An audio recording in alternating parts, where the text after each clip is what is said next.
I'm not uptight, and I'm feeling kind of good. Yeah, and that's right. Oh, it's a Daily Go Getimism show. Yeah, I'm here live in concert. Well, it's not a kind of concert because at a concert you might get hurt, but right now this is what certified and ready to go, and I'm here. We gonna act like you know. It's the Daily Go Getimism show. My name is Omar. Yeah, we're going to go for it. Taking it to the top. Don't drop down. I'm going to act like y'all supposed to be around because you are. And I know that you will. So we're going to take this thing, make it soothe like a pill. It's like a souvenir. Yeah, I'm glad you came here. Now I hope you come here a lot because I'm giving a lot of what you got. Yo, the spot is getting real heated. So this is what we needed. So tonight on the Daily Go Getimism show, we're talking about the vice presidential debate. I don't know if y'all saw the vice presidential debate tonight. You might have saw the vice presidential debate tonight. And for me, it was kind of interesting. Interesting and boring at the same time. You know, I don't know about how y'all feel about it, but I guess I expected something really, really different than what I saw tonight. And it's just a vice presidential debate, so both parties are going to be arguing for their respective presidential nominees or presidential hopefuls. Let's put it that way, because neither candidate is holding the office of the president right now, because Joe Biden bowed out or stepped down from the presidential race. Then Kamala Harris is the VP, and so she's trying to become president of the United States. So this was the vice presidential debate. I didn't even know that it was going down tonight until earlier today. But when I found out, I said, well, this should be a good look. Yeah, we're going to throw hooks. We're going to see how much they can cook. And it didn't go exactly the way I thought it was going to go. So I want to know how y'all feel about it. And do you think that there was a clear winner? Do you think that there was a clear-cut winner? One thing I didn't do tonight was I didn't take any notes. So I'm not really I'm not ready to go as far as being in detail, knowing in detail exactly what some people said, but it all come back to me, and we can queue up some of the bullet points or whatever, some of the questions that were asked. And I thought initially, I really thought that this debate was friendly. I thought that, you know, as far as debates were concerned this year, this was definitely a friendly debate. When you look at when Joe Biden debated Donald Trump in June, and when Kamala Harris debated Trump last month, and you're like, I'm thinking that these two were going to come out like rock'em sock'em robots, and it did not go down like that. It didn't go down like that. So I'm like, oh, well, this was interesting. And I'm wondering how the public, the viewers, how they felt about it, how they think it went. And I also am curious about how their respective nominees thought that both of them did. Now, I know that Trump wasn't really pleased with how J.D. Vance was handling things. So I'm sure there are going to be some questions when it comes to that. Because one thing about Trump is that he does not have any problem throwing his constituents under the bus. He does not have any problem throwing anybody under the bus. You know, with him, you got to perform top notch, but you can't be better than him. So you know how that goes. So that's what we're going to talk about tonight. So I hope y'all ready.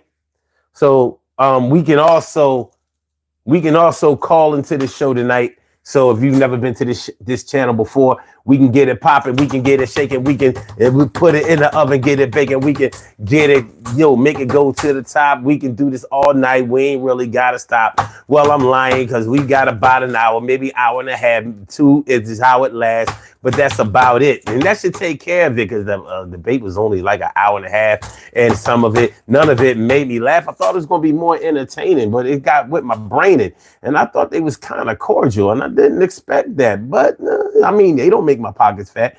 They ain't putting no money in my pockets, whether they win or lose. Yo, it doesn't matter what you choose. It's all up to you. It's all up to me. Well, I watched the VP tonight. Did you see?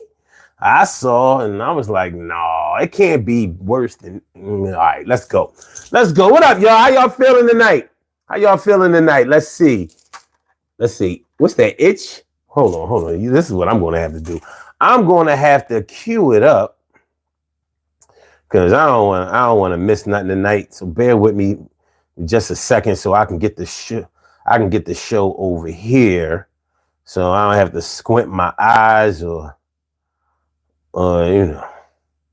you make sure that everything is all right. Let me see what we got here. Because I don't want to pronounce anybody's name wrong or get anything wrong. Let me see. T. Carey, right? Morning, noon, and night. It's always great to have my people going directly into your site. And itch to der way. Hello, are you doctor? No. And Christian says Trump 2024 save America. And Cabbage says JD just calmly dismantled Waltz. Well, it's not Waltz. So, yeah, it's Walls, not, it's not Waltz. Double A Michael says, we're going to find out. What we're going to find out?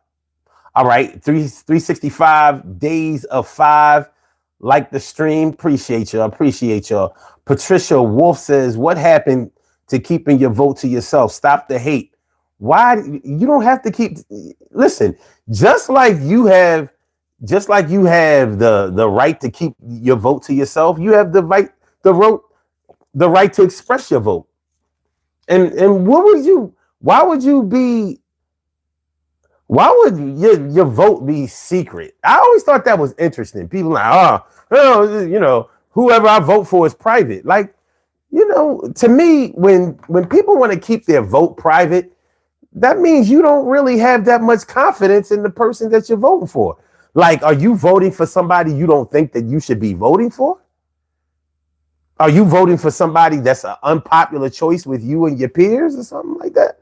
Like, are you a Democrat, but you're voting Republican, or a Republican and voting Democrat? Like, what's the secrecy? What's the secrecy? It's social media. Hey, I mean, you see the kind of stuff that people post on social media? Like, yeah, like I just posted some dick pics and I just got my channel back because they took my channel because I had a picture of this little pornography, this little thing that I was messing around with. It was only a few seconds. We was only a little naked. We was only having a little sex. Oh, who you voting for? Oh, no. Wait a minute. I can't. Who I vote for? That's personal. I don't know. It's your choice. It's a free country. So, I mean, if you don't want to express who you're voting for, that's fine. But we're talking about that tonight. So, okay.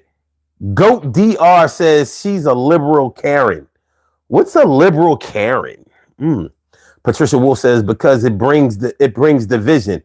I love Trump. So there are at least 2 parties or 3. So there's already division. It's already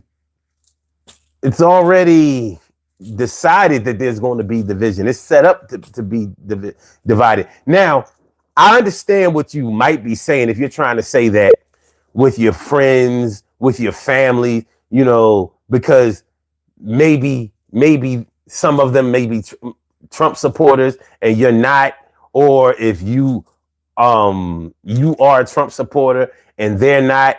And I've seen a lot of people separating themselves from family and friends and stuff like that. But that's a maturity issue. If you can't agree to disagree on ideology, I don't see what's the point in even having friendships. Like, what's the point? Like, but I like what I like. So I would never keep who I'm voting for a secret. Just like if I was seeing a woman, like, I don't have to be secret. I don't have to be secretive about that. If I what did New Edition say?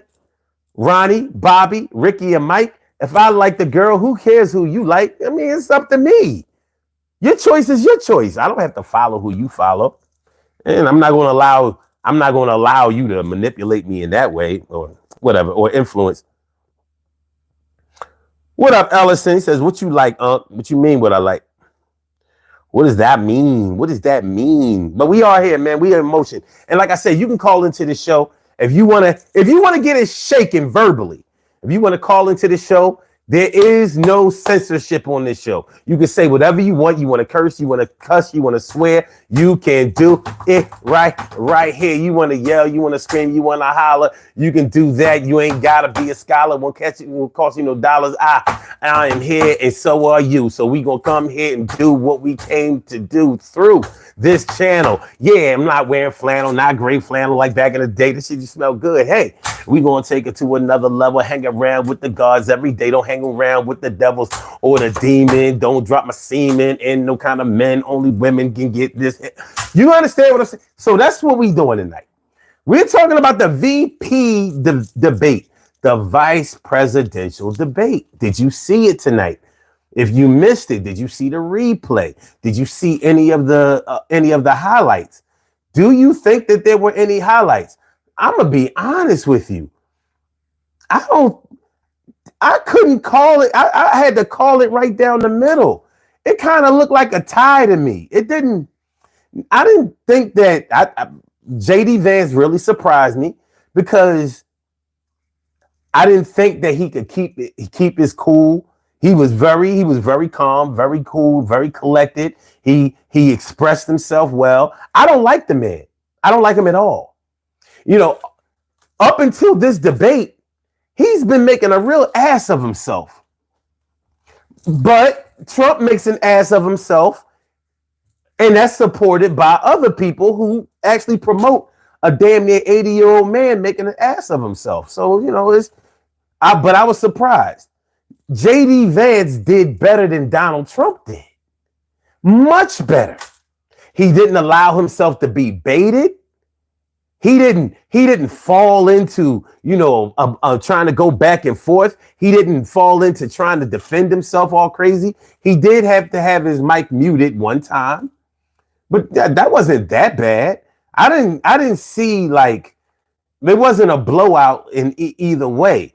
If I had to pick a winner, I would probably say Tim Walz, but I couldn't say that he beat him by a large margin. Honestly, Tim Walz seemed more nervous than JD Vance did. To me, visually, Tim Walz seemed a little bit more nervous, but he was very clear and concise in his explanations of what he was talking about. So it wasn't like he didn't answer any of the questions.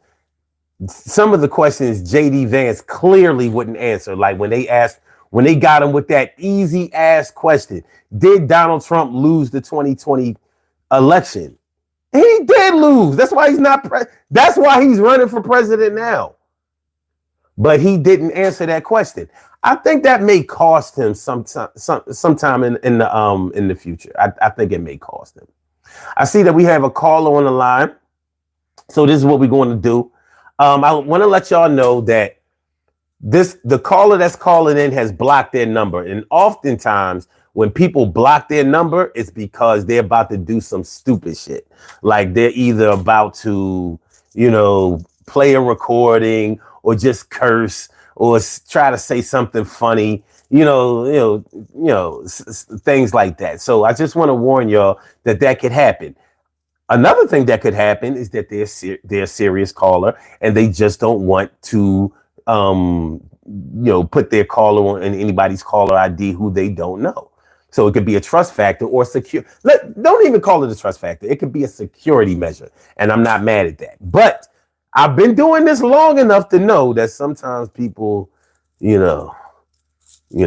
play around. They play around. So I want y'all to know that when I'm on the line with somebody else, you do not have to wait to call in. There is no busy signal. And there's no call waiting. So I can actually have up to 50 people on the line like a conference call at the same time, sort of like Zoom, but it's all audio. So nobody's on video. You don't have to disguise your voice or anything like that. Nobody sees you. I don't even ask people their names, whatever. If you want to say your name, that's fine with you, but it's all on you. I'm not going to require that you do that. And the number to call is area code 319-527-6199. That's a number to call. I said a 319-527-6199. Yes, y'all. I said a 319-527-6199. Yeah, get on the line. I said a 319-527-6199. Yeah, get your shine, baby. Get your shine, baby. Get your shine, baby. Get your shine, baby. 319-527-6199, baby. 319-527-6199. That's the number to call. I'm going to put it in the chat. And then I have to put on my uniform. And you're going to put on yours. And then I'm going to take the caller with the block number. I'm going to come and grab you in just a second. Please be patient. You're guaranteed to get on. Let me pin this number. So the number is pinned now for everybody that's in the chat. Let me shout out everybody. Bobby Brown Jaw. Oh God, you again.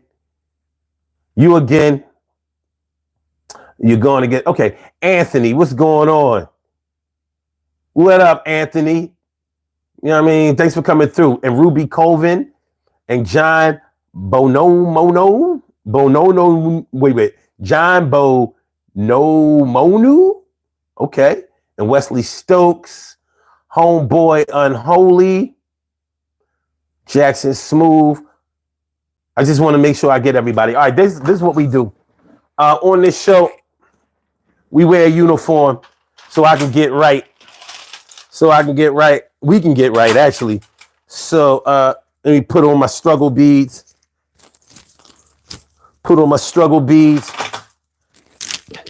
We do it like that. Yeah, that's a good look. As a matter of fact, no, I guess they can stay. All right, now this is what we do. You actually wear your struggle beads too. So you pick one out of the three. The one on the left, and these are genuine cow bone necklaces. Cow bone, baby. Cow bone. Moo. Moo. All right, so that's the one on the left. If you like that one, let me know. This is the one in the middle. If you like that one, let me know. All right, T. Carey Wright says middle. Okay. All right, this is the one that's on the right. Let me know if you like that one better. Hurry up. We don't have all day. Anthony says middle. Good. We have two for middle. If I get another one, then middle is going to be. This is the one on the left, the one on the left, the one on the left. This the one in the middle. Hey, diddle. All right, V came through. He says middle. Middle is what is Guan be. Middle is what the Guan. Let me put this on you. Stick your neck out. No diddy. Put your neck out. There we go. Let me give you the ocular proof. Let you know that you're looking good tonight. You're looking good. Got your uniform on. All right. Let's get it. All right. See, look at you. Looking good. Looking pretty. You women out there looking pretty. Looking sweet. Looking sexy. Looking gorgeous. Looking beautiful. Looking elegant, ma. And the brothers looking handsome. Looking fly. Looking suave. Looking debonair. Looking smooth. You got your smooth stuff on. You got your soft stuff on there. You looking good. Right? Yeah, looking good. Yeah, the girl is going to be all up on you tonight. Yeah. That's how we doing it. All right. So let's get right. We good? Everybody good? All right. So I'm going to take the caller now without any further ado. Caller, I want to thank you for holding on. First and foremost, welcome to the Daily Go Getimism Show. What's on your mind tonight? What's up, brother? The call was blocked for security reasons. Yeah, that's cool. I'm all right with that. Let everybody know, huge fan. I'm a huge fan, long time listener. Appreciate that. Over Kamala versus Trump, though, I'm not sure. All I know is that you're a pedophile nigger. Oh God! Bald-headed nigger I pedophile. told y'all. See, I told y'all. Bald-headed nigger pedophile raper. Okay. Ninja Turtle. Okay. Come on, come on. Don't stop. Ah, he bitch. What did I tell y'all? What did I tell you? I know my shit. I said, what did I tell you? I know my shit. I said, what did I tell you? I know my shit. If he blocked his number, it's because he's not legit. Yo, regular people, they're not even thinking that way because they know that they really have something to say. And when they come through this way, they know they're going to have to really come out their mouth and don't let it go down south. And everything is going to be all right. That was one bad. And I ain't even really all that mad. And I ain't mad at all. It's okay, yo. People do that shit every day. You grew up to be a troll, probably got a pole right in your back hole, in your mouth, in your toe. Okay. So we got that out of the way. Everybody all right? I warned you. You know, I warned you. Now we can get back to business. You said that was Bobby Brown jaw. It probably was. And yeah, it probably was. You bald-headed nigga. Now, I mean, I don't like to wish any ill will on anybody, but there's a good chance. That, you know, hurricane may make a tree, fall on his house and give him a really, really terrible headache, along with really exorbitant insurance fees. But forget about all that. Listen, we're going to talk about the vice presidential debate tonight. What would y'all say were your biggest takeaways from the debate tonight? What was the thing that struck you the most about the debate tonight? Like, what do you think was the most surprising thing, the most memorable thing that happened? I'm going to tell you right now, the most surprising thing to me had nothing to do with anything that any of them said, because I didn't see any haymakers tonight. That's what I thought I was going to see. I thought I was going to see haymakers. In the first the presidential debate between Kamala Harris and Trump, you saw a lot of haymakers on both sides. She was whooping his ass, and his comebacks were haymakers. You know what I mean? They didn't hit, but like, he said some crazy stuff, and it was haymakers, either way. What surprised me most about the debate tonight was how cordial they were with each other. I mean, they were acting like colleagues, co-workers, friends. I didn't see any. You could say that they were very professional. Honestly, and I can't believe I'm going to say this. JD Vance presented himself as being more presidential tonight than Donald Trump. No bullshit. Even though, like, with the lies he told and his refusal to answer direct questions, he was still more presidential. He seemed prepared. He didn't fumble over any. He didn't get sidetracked. He was focused. He was calm. He looked ready. He looked like he prepared. He didn't just come in there and try to freestyle like, yeah. Can't nobody beat me. I'm just freestyle all night. I can beat your written rhymes. Yeah, you go ahead and write all your rhymes. I'm just freestyle and beat them. That's what Trump does. He just likes to freestyle. But he only has like 3 rhymes: immigration, inflation, and abortion. That's all he got. And really, it's only immigration. Because the other 2, okay, I'm going to say immigration and inflation. The abortion thing, he ain't really that good on. You know what I mean? But those 2, that's his bread and butter. Without immigration, he don't really.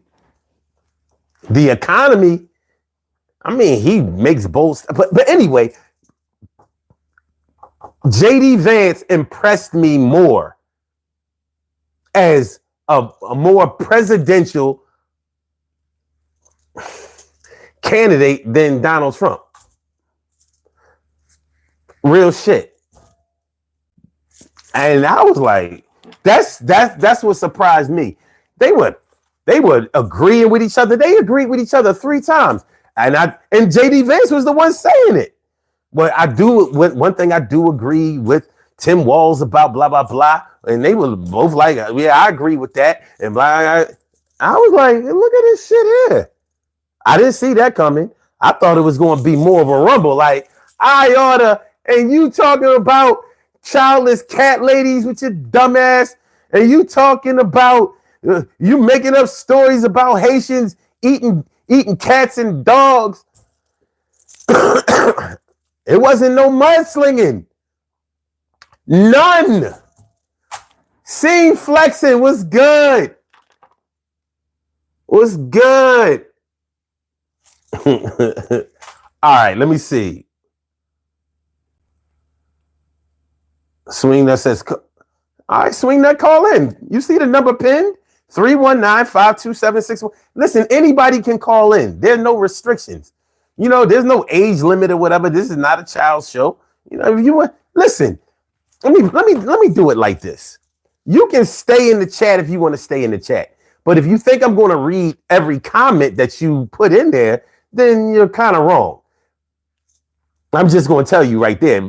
This is not me having a conversation with 1 or 2 people. I have to address everybody that's in the chat.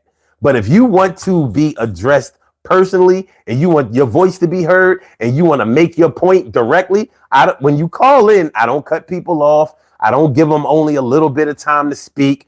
It's not like I got you on the timer or turning over the hourglass or whatever. You can call in and rock out.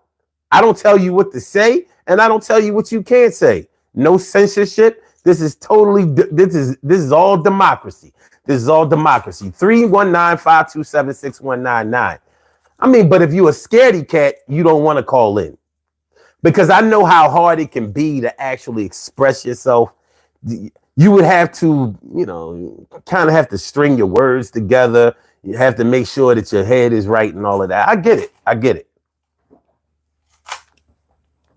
A swing that says, I'm in Australia. Okay. I was trying to see if we have a 1-800 number. Okay. Well, if you're in Australia, why do you give a shit about the presidential election? That's what I want to know. I don't know. Milner Agony just came to say hi. Thanks for coming through. Ordinary Pigeon says Trump. Okay. The thing is, Anthony, I can't put up. I'm using my device. I can't put up a poll. So the best I can do is just, you know, put in who y'all think won. That's the best I can do here. Xavier Alvarez. All right. So, all right, info spot 411. Both were good, but Vance was better. You think Vance was better? You know, I'm not even going to argue against that. I don't think that either. If there was ever a time in my life where I think something may have actually been a tie, this might be it. This might be it. Really, because one didn't outdo the other. Now, if there were fact checkers, then JD Vance is cooked. He's cooked. He's cooked. One thing that Donald Trump and JD Vance cannot stand up to is fact checking. They can't survive that. They can't survive it because they just throw shit out there. They understand the power of the media. They understand the power of repetition. They understand that they understand confidence. When people have confidence in you, they'll believe everything that you say over somebody who might really be telling the truth. So there were no fact checkers. So, you know, they had it They had it set up so you could scan this barcode to actually fact check on your own. But a lot of people are not going to do that. I mean, I'm sure I shouldn't say a lot of people are not going to do it, because I'm sure a lot of people did do it, but it's not going to impact the election, or should I say impact the debate tonight. It wouldn't impact the results. Now, whether you consider Tim Walz to be the winner or JD Vance to be the winner, it's all kind of opinionated. There's no way for anybody to say who won exactly.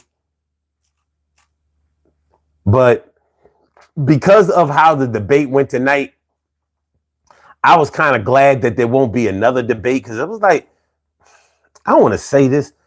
I'm going to say this with a little bit of caution, but it was a little boring. Honestly, it was a little boring. Like I said, I was looking for a fight. These dudes actually debated the way it's supposed to go. Like, there was no circus. There was no spectacle. There was no, oh my God, I can't believe he said that. There was none of that. The biggest surprise is that there were no surprises. We kind of knew what each one of them were going to say. I just didn't think that we knew exactly what their demeanor would be. So that was the surprise for me.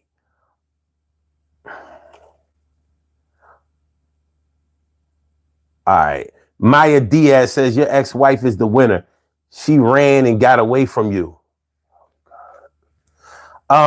Maya, if you're really a woman, I know that your panties are wet when you see me. There's no doubt about it. You have come to the big, handsome man.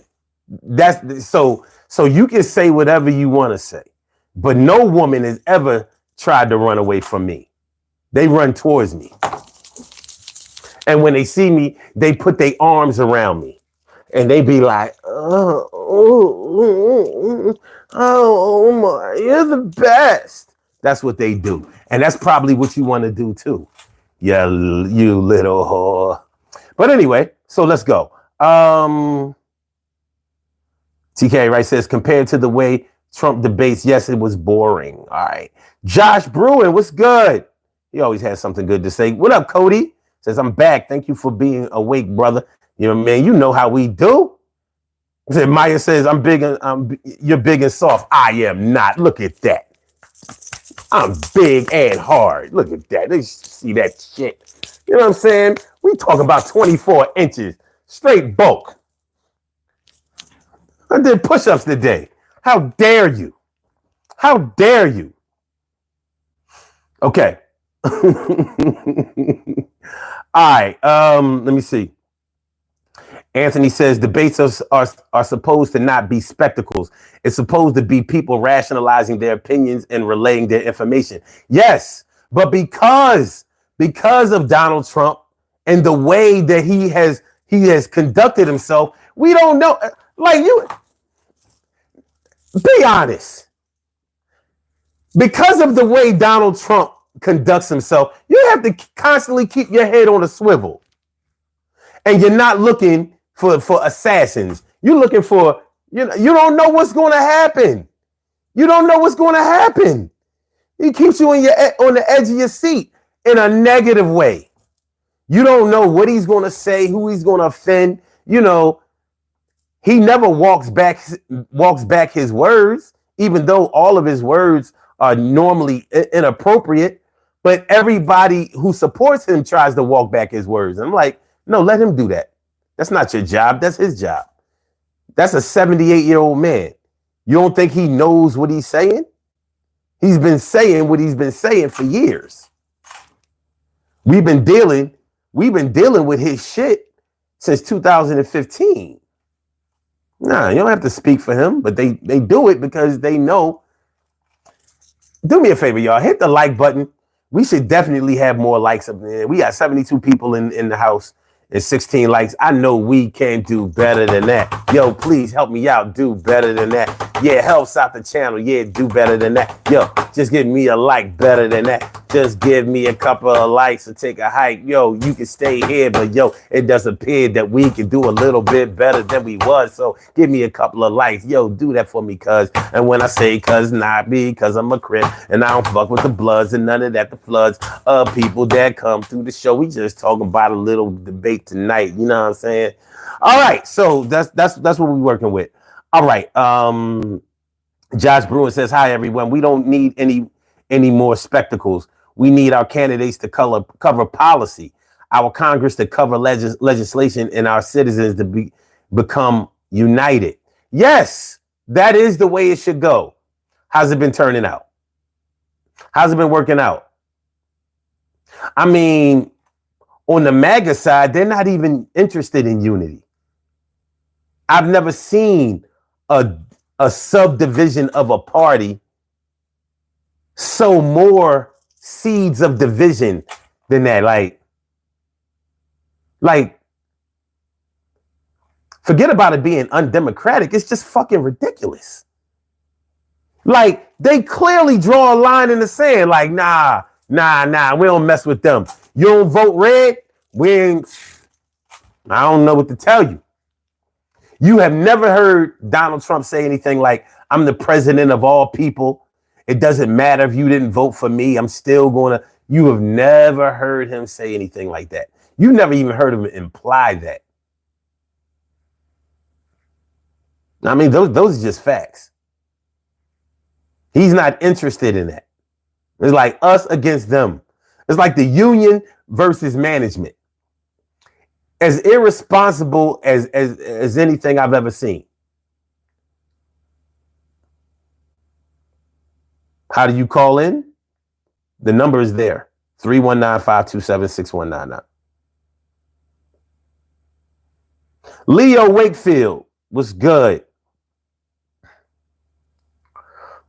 Anthony says, I love Donnie's debates for the spectacles, though. I mean, listen, man, you know, I don't, there's nothing about him that I like. There's nothing about him that impresses me. There's nothing about him that I would want to duplicate. Not even his success. Like, nah, I'm good. We gotta make it another way. 2623 says Donald Trump is the only person in human history who brought peace to the Middle East. Dude is anointed by God. Do you know how fanatical and cultish you sounded just now? Anointed by God. What God? This dude can't even quote a Bible verse. Talking about the Bible is just the greatest book that ever. Like, yo, what verses do you like? I don't really like to talk about that because you don't know about that. You're a fraud. What book in the Bible do you like? What's your favorite book? I don't like to talk about that because you know, there's so many great. Come on, dude. Come on, stop it. I know bullshit when I hear it. Homeboy Unholy 2024. Okay. A Theodore says the only thing that actually matters is our republic. If we lose that, it doesn't matter anyway. Well, I mean, he's going to make sure you lose it. On day one. All right. Honk. Honk says, that's not scaring me, bro. What's not scaring you? Yeah, y'all be acting like some bitches sometimes, man. I don't know what the fuck is going on. You know what I mean? What's good? Hans Pryor says, I don't vote for felons. Me either. Xavier Alvarez says both do the same thing, but just look at the policies. That's one way of looking at it. TK Wright says, I have Australian friends. Don't say we because most of them don't like Trump. Word. Scott Maxwell? What's good? I'm just making sure everybody gets acknowledged. That's all. Joe Duffert, halfway dream, and you'll see a deity, a Holy Ghost, halfway dream, ask it things.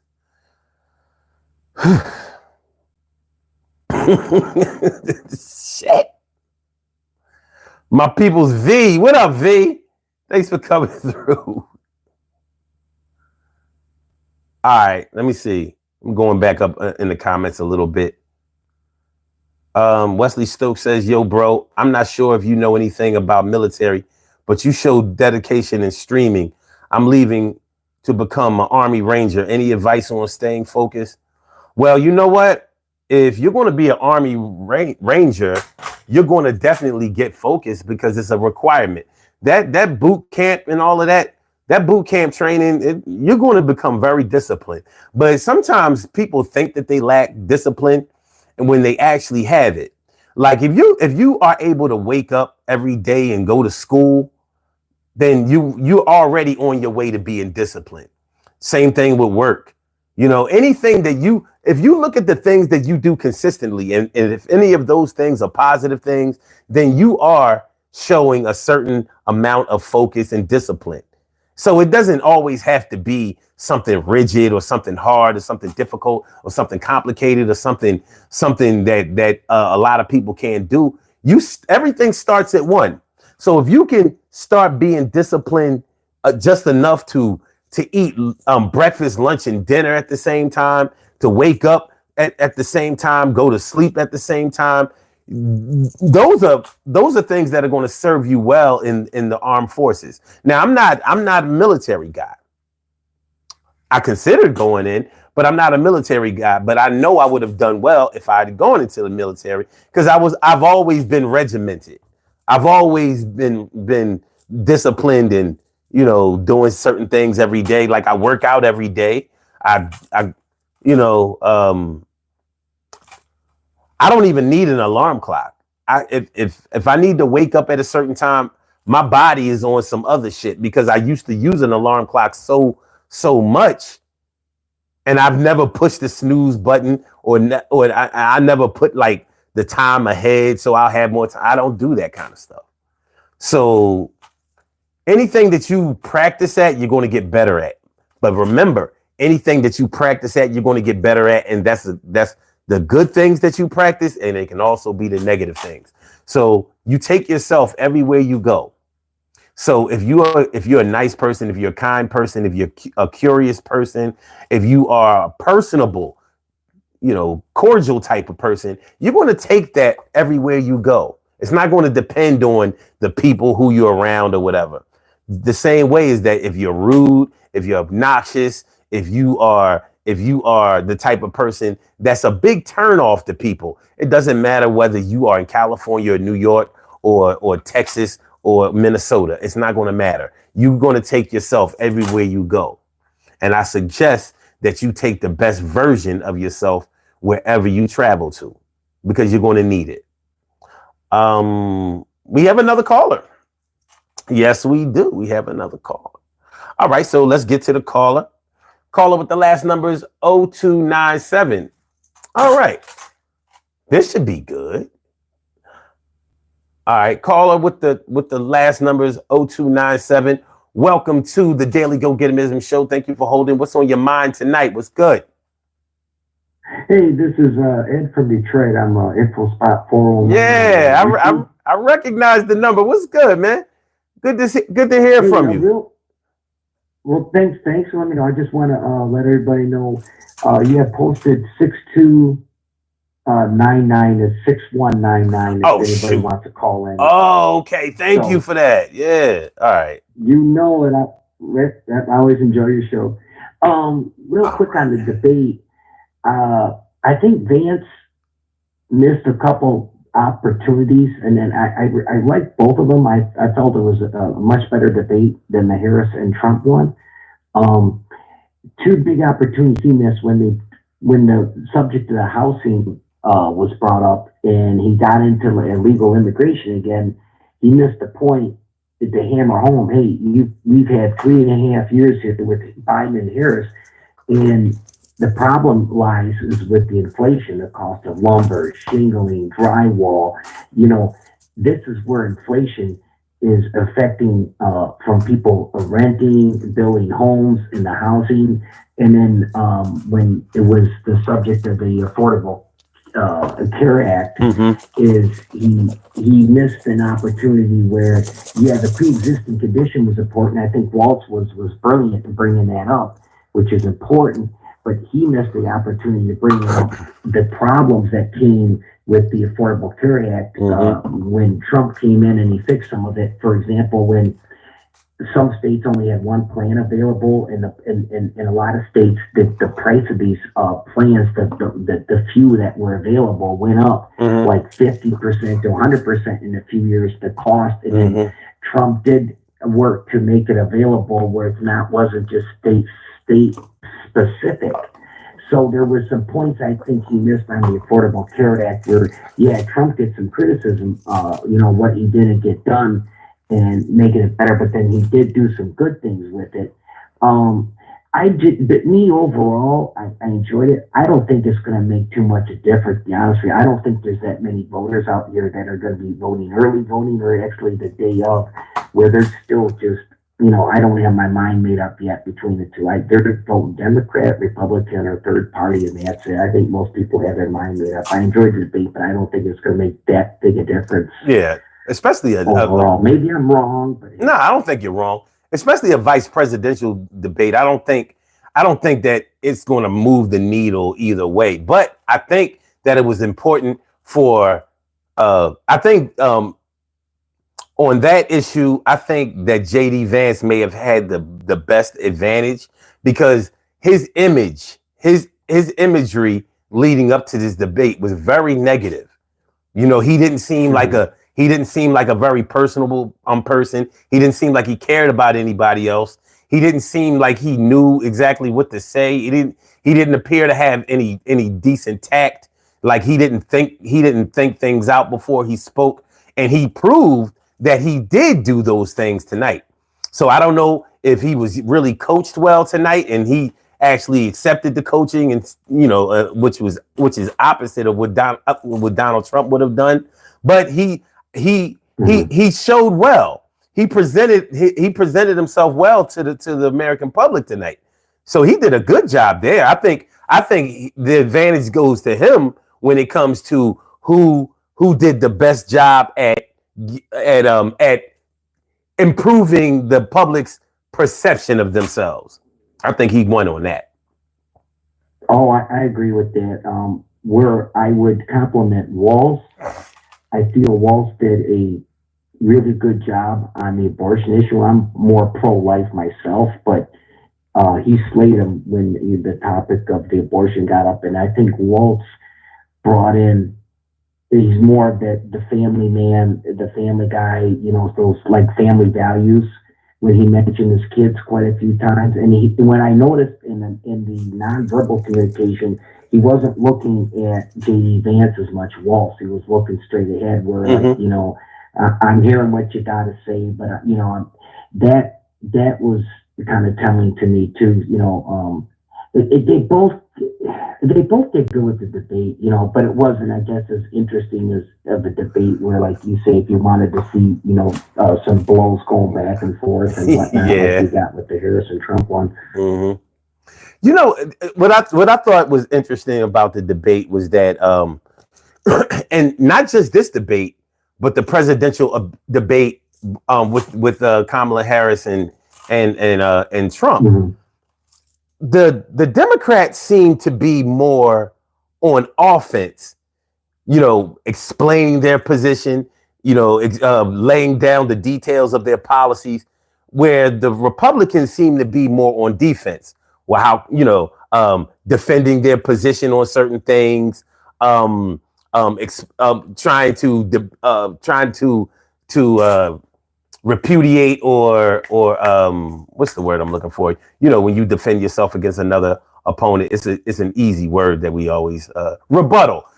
Trying to rebuttal their opponent and whatever. Now, JD Vance did a better job at actually trying to explain policy tonight. I don't think he was very detailed, but he didn't spend as much time as Donald Trump did trying to rebuttal what was said by the other candidate, which kind of took away his ability to build himself up and to sort of gain a lead as far as giving people confidence in what he's going to and what his plans are. Like, you know, they're not that good at laying out details of a plan, which I think is interesting because Republicans used to be pretty good at that, but they don't seem to be, you know, as good. Well, this administration, or well, Trump is not the president right now, but in his administration, you know, is just making statements like, oh yeah, we're just going to have, it's going to be so good for everybody. There's going to be so many jobs. Well, how are you going to create the jobs? I'm telling you, it's going to be like this. I don't want to tell you because I don't want anybody to take my stuff, but I'm the guy.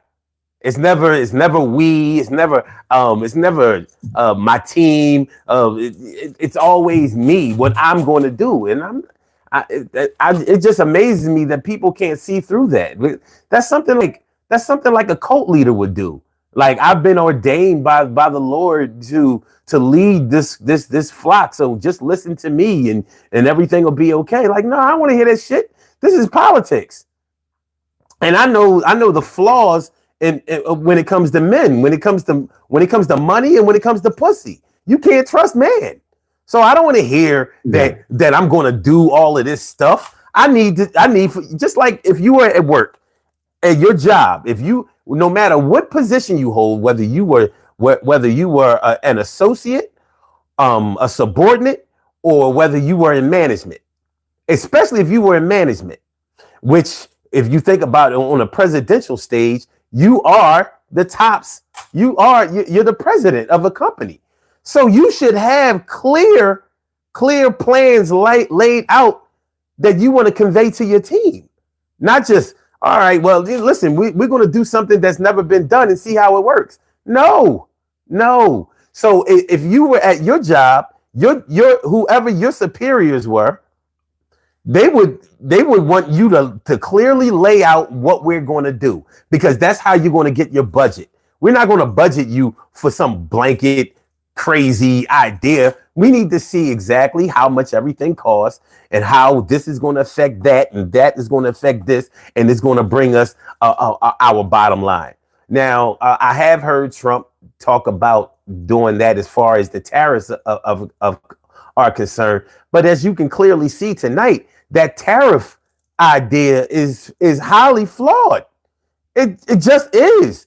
To the point where it doesn't seem like he really understands how it works, because it's not a new thing. So I don't know. So, but I think JD Vance did a pretty good job. Go ahead. What did you say? I'm sorry. I'll give you some examples where the tariff works, or even the threat of tariff. For example, when the carrier job, just before he took office, he was able to use that as leverage and save some jobs there. And then when the guy running France, just before he left office, I think it was in 2018, was taxing some American products at a high rate, and called him up and said, hey, I'm going to raise the tax on French wine and other French products, 90-some% if we don't work out fair trade. So I'm not totally opposed to that. Like, with this threat of John Deere, he ain't putting no 200% tax on the stuff on it, but he will use that is some leverage. Is it something smart to do all the time? No. Just like the whole comment thing with the Springfield and the dogs. What baffled me was two things, and a lot of people don't know this. One is you're attacking your own base, not Ohio, Haitians. If you go back 2016, Haitians protested Hillary Clinton because Hillary Clinton and her brother absconded all kinds of money with the Clinton Foundation out of Haiti. So they marched in the streets and protested Hillary. So you had a lot of Haitian Americans that are a good majority that were conservative voters. You're attacking them when you had a missed opportunity. I would have just brought up the simple fact of Chicago and New York City that are sanctuary cities, and you've got thousands of homeless people on the streets, while undocumented immigrants are getting housing and food through social service money, and saying this does impact you. This is what I'm referring to when I say Americans first. You might not agree with me, but at least I'm going to resonate with some people on that. I'll score some points in the debate. but he does see some stupid things, even if it's his own sarcasm. And his biggest fault to me is he's not about merit, is about the loyalty. And your loyalty is somewhat important, but you gotta do stuff based on merit. If we were running the business together and we're hiring and putting people in positions based off loyalty, that's a setup for failure right there. It is, and that's a weakness. That's a weakness I see with him. And I'm voting for Trump. I find and voting Republican, but I try to be fair across the board. Now, criticizing where criticism's due. I'm not just going to be running around with a mega hat and everything he says is gospel. Well, if he could be a suitable candidate if he didn't play on the emotions of people so much. I mean, that's his bread and butter. Sowing seeds of hate. And it amazes me when people say, no, he's not sowing seeds of hate. I'm like, what are you talking about? He calls names.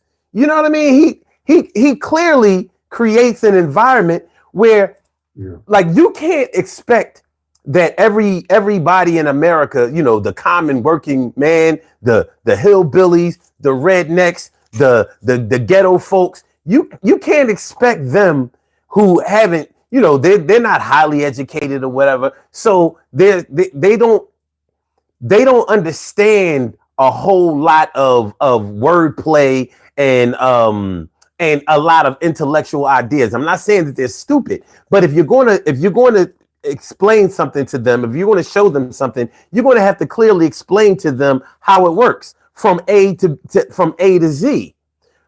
He's not interested in that. Because I'm not really sure if he understands it from A to Z, as far as details are concerned, because he doesn't seem to be the type of person that likes to be bogged down with details. But what he does know is that he knows that people understand words like good and bad. He knows that people can easily gravitate towards that. So as long as and if you think about it, he talks like that. Everything that he's involved with, everything that he approves of, everybody who agrees with him is good. They're wonderful. They're so smart. And anybody and everybody who disagrees with him, even a little bit, even a microscopic way, oh no, they're terrible. They're stupid, low IQ. We have no business with anybody like that. And many of those people were the people that he was praising before. So I can't in real life, in my personal life, I would never be able to deal with somebody like that. So why would I look for somebody to lead this whole country who conducts himself that way? And plus, he's in front of a camera all the time, every day, setting the news cycle every day, actually getting into back and forth beefs and conversations with celebrities and things like that every day. When do you have time to concentrate on policy? Foreign or domestic? When are you? Listen, there are 24 hours in a day. He doesn't have like an extra 12 hours in the day that he's able to use. So I know that unless there are two of me, if I'm spending all of my time in one place, then I can't spend it in another place. That can't happen. So, and I know that every human being is only capable of doing but so much. And the president of the United States has to utilize his resources. They have to. That's why the system is set up that way. So it can't be, everything can't be your idea. You can't do everything. But he actually presents himself as the person who can do everything. Like he's omnipotent. And I'm like, why? You don't have to do that. But I mean, it's kind of working. But I don't think it's working as well as it did in his earlier years, because it's been proven like this dude can't stay out of trouble. You can say whatever you want. You can call it a conspiracy. You can say that people are ganging up on him. You can say that it's a witch hunt. He can't stay out of trouble. And a person who can't stay out of trouble is trouble. So I don't know. I agree with that, but what I also see too is, and I'll both sides in fairness, how I look at it is he is viciously attacked, like a point in case with take the late shows, especially with Kimmel and Colbert. But the problem that Trump does is he responds to this stuff, just let it be. This is just one small example. And you're going to get criticism. You're going to get a lot of people that are not going to like what you do. Don't respond to every damn thing. There's faults with Obama. There's a faults with Bush. But you didn't see him come out the next day and really get upset, because, such and such was said about you from the celebrity or the late show last night. Or, this comment was put on social media. You got to just let some stuff fly. One thing I think that, hasn't been brought up, I thought was missed in the debate was when, was it 2022 when Democrats still had control of the Congress with Biden and Harris in office, they passed the National Inflation Reduction Act, and it was around 30 trillion, a little over 30 trillion in national debt. We're at 35 trillion. So that didn't resonate much, but what Vance did, what I liked, was he stayed on point with, when it came to the economy, this is something, currently Harris is in office with Biden, and he stayed on that, where Trump was debating himself and Trump, and then Harris got him on that, with the overall debate. But yeah, there's good and bad with it, but that this is our two choices. I mean, you can vote third party all you want, but one of these, it's going to be Harris or Trump winning. That's who we got the pick from. Yeah, I mean, we definitely can only pick between these two candidates, and you're right. JD Vance had a lot of pretty much open targets that he could have thrown to, in a football analogy. He could have scored easy touchdowns in a lot of areas, but Tim Walz also could have done the same thing. So you can see that their focus is different. I think Tim Walz took the opportunities that were available to him to make his points, and he did well with that. JD could have brought up a whole lot of things. I thought it was interesting. that Tim Walz didn't bring up the whole childless cat lady thing, because that's kind of like where JD Vance went really left and really soured his image. You know what I'm saying? So, Tim Walz kind of did him a favor by not bringing that up. He did him a solid with that, because that was an easy one. That was a layup. You know what I mean? But there was no mudslinging tonight. There was no mudslinging. He talked about how Tim Walz did talk about how JD Vance made up the whole thing about the Haitian immigrants eating the dogs, eating the cats, eating the pets. He did talk about that, but he didn't hammer it home. He didn't say, like, listen, he kind of did. The way they had to bring in the national, they had to bring in the state police in order to escort the kids but he didn't do it as maliciously as I thought he was going to do it. Yo, you are the most irresponsible VP candidate that I've ever seen. Like, why would you make up stories and damn near admit to making up stories in order to feed your base, all of this fear mongering and all of this stuff about the Haitian immigrants. At this point, I don't think that anything else has to be done to sour the public's perception of immigrants in this nation. What I think is the most terrible thing about this whole thing is that we're only talking about the dark immigrants. We're not talking about any Eastern Europeans. We're not talking about any Europeans. We're just not talking about those. And it's it's really it's really demoralizing that so many people would support that when they know. I mean, I've heard Donald Trump say things like the immigrants that are coming into this country are killing hundreds of thousands, murdering and raping hundreds of thousands of American citizens every year. I'm like, are you crazy, dude? Do you hundreds of thousands? If it was anywhere near even 100,000, there would be nobody who would support opening borders or anything like that. So to throw out that kind of embellishment, I'm like, are you? I mean, but that's what he does. That's what he does. He just embellishes so far that yeah, somebody like you, somebody like me might blow it off like, okay, he exaggerated a little bit. That's not an exaggeration because there are actually people who believe that shit. I saw the other day, I saw a video of these border control and not customs. What do they call the guys who go after the like the federal bounty hunters? What do they call them? U.S. Marshals. Yeah, the U.S. Marshals. So yeah, so they were filming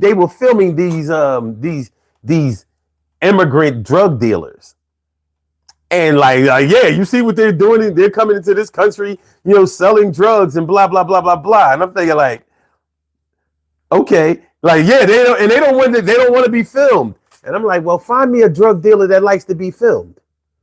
I mean, I'm not really sure that any drug dealers are willing to, be on tape serving. And I've, out of all the drugs that I've seen sold and used in this country, guess what? 100% of them have been Americans. During the crack era, I wasn't being sold any drugs by any immigrants. All Americans. Cocaine, heroin, going all the way back as far as you can go. It was not. The war on drugs was started by Nixon. I don't remember Nixon saying, "Yeah, these damn immigrants are the ones selling these drugs." No. He blamed the blacks for it, and that's the way it's been. So the ridiculousness. I understand that we have a border problem and we have an immigration problem. I'm okay with that. But to say that the crime in the United States is mostly being committed by immigrants is it's actually the stupidest thing I've ever heard. It's the stupidest thing I've ever heard. It's crazy. I agree with that, but I will say I believe it was close to 1/3 of federal inmates for illegal immigrants or undocumented immigrants, whatever term you want to use. There is a concern with the crime letting people just across the border unchecked. And I watched the news clip. Ted Cruz brought up an interesting point I didn't know at the time, was that a lot of people that come across the southern border with kids now, they're finding out these kids are not actually their kids. There's a whole black market going on where they're paying to get a kid, because if they come across the border with a kid, they're more likely to be able to get a stay and social service benefits. And this is a concern that's been brought up. One thing Trump brought up in the past, I don't think it's as big as it was around 2016 and prior, and a little after, was the baby tourism industry, where in Florida, for example, a lot of Russians would come over, women, on tourist visas, and then they would have a baby in Florida or other states like that, and then their child is citizenship here in the U.S., and it's easy for them to come back. And in California, you had a lot of people from China and other countries, Thailand, Vietnam, that would come over with this baby tourism issue. I know President Biden ended the catch and release program. it is a concern. It needs to be addressed, but there's a lot of misinformation being put out, and that's where I'm in agreement with you on that. Waltz, a couple great points. I think Waltz did good on, but where Waltz let Vance off the hook when January 6th was brought up, I would have. Oh my God, yeah. I would have hammered these. He dropped the ball on that one. Like, get the fuck out of here. Here's what I would have hammered on. I would say, wait a minute. Donald Trump, or President Trump at the time, said he gathered these people together, his supporters, and it was called Stop the Steal Rally. And whether he said to go down peacefully or not, he still told them to go down there. Mm-hmm. So he's got to accept some accountability. To say there's no accountability because Nancy Pelosi apparently didn't want to sign off having National Guard there. These are your people. I mean, come on now. You've been in the Marine Corps. You should know about accountability. I mean, I would have called them out left and right on that. That's where I have a problem with the January 6th thing is I'm not putting all the responsibility on him, but you got to take some accountability with this. And I'm voting for him, but I'm calling it like I see it. Like that January 6th thing was the nail in the coffin for me. I'm like, I don't see how, honestly, I don't see how he wasn't permanently disqualified from running for any office after that. I just don't see. I don't see how. I watched this documentary the other day. It's on YouTube. Y'all can check it out. It's called Fight Like Hell. I think you should listen to that. You should check it out. It's interesting. It's about an hour, a little over an hour. It's called Fight Like Hell. And it just kind of lays. There's a lot of footage on there that wasn't used by the networks and stuff like that. A lot of up close and personal camera work, and really, really getting some like a bird's eye view of many of the people, many of the perpetrators that participated in the insurrection. But for anybody to try to downplay January 6th, try to say that it was a peaceful demonstration, you're not going to tell me. I don't give a shit whether even if you were participating in it, you're not going to tell me that shit wasn't terrifying to watch or participate in, because there's at no point did you feel like you were doing what you were supposed to do. You were doing what you were maybe instructed to do, influenced to do, and hoping that, nothing bad came out of it. But it's not something that you knew that you were supposed to do. It felt foreign. And watching it on TV, it's like, what in the hell? This is not Tiananmen Square in China. This isn't, we don't rise up and revolt in this country. We don't call for the murder of vice presidents. We don't do that shit. That shit is crazy. I mean, it's beyond crazy. Like, and I don't give a shit about how other countries look at the United States. I have to live here.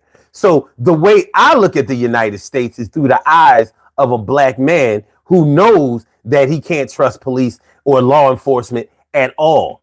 But seeing if a bunch of people can storm the Capitol and essentially break in and threaten to kill the vice president of the United States, Nancy Pelosi, and anybody else that they considered to be the bad guys, and the president of the United States doesn't demonize that or doesn't even talk bad about it, it's like, oh, well, that's, I don't know where we go from there. So, like, I wasn't a Trump. I've never liked Donald Trump since the 80s. That whole Central Park 5 thing and the housing discrimination thing, that did it for me. But racism aside, I've been around racists who still were, if you can believe it, decent people. Just because you don't like a particular person because of their culture or their race or their ethnic background or that's basically what racism is. It doesn't mean that you don't have, friends who fit into that category of what you say that you hate.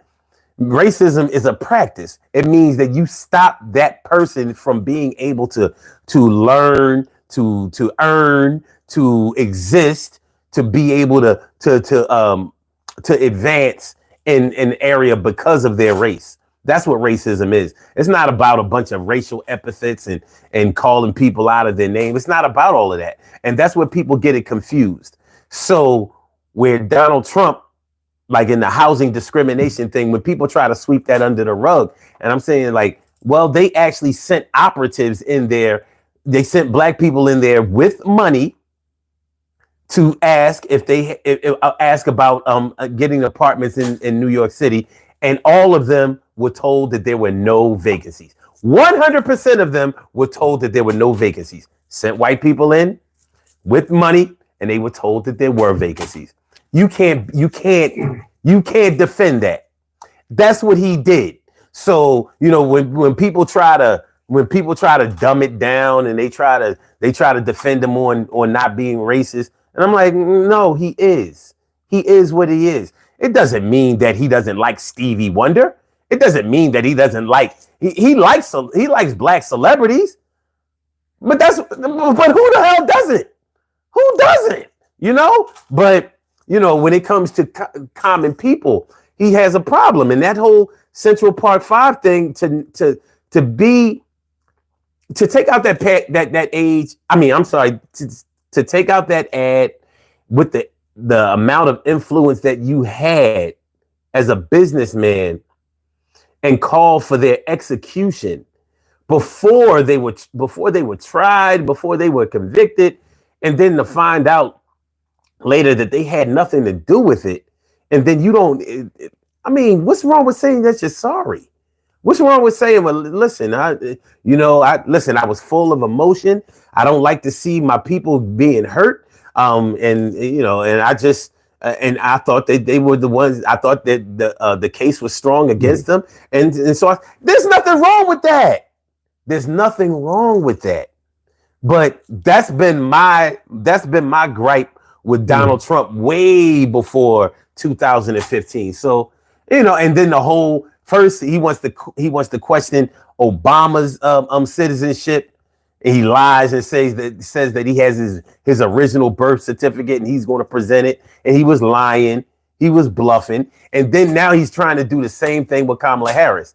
I'm like, I don't see him asking for any white people's verification of their origin.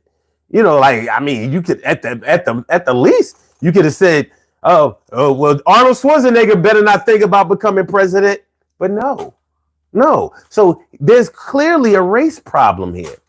But all that aside, just because there have been plenty of racist presidents, plenty, you know, like Andrew Jackson, like what the fuck, you know, the whole Trail of Tears thing.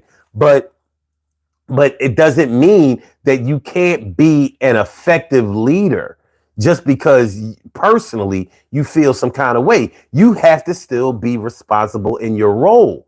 And you have to be checked every now and then to make sure that you're acting responsibly. And that's what's missing with him. Actually, it's not missing with him. And that's why he's been impeached twice. But you know what I mean. Well, I mean, when we start with race and Trump, a lot of good stuff I was was years before he was president, he filed a lawsuit because some minorities were not allowed in golf clubs or segregation. Now, I guess that's how you look at it, where it's been said, I think it was PolitiFact said this was strictly a business, it was for business reasons why he filed this lawsuit to stop the racial segregation. But you can't, he did it, it was done. And so did he do it because of what is right is right, what is wrong is wrong?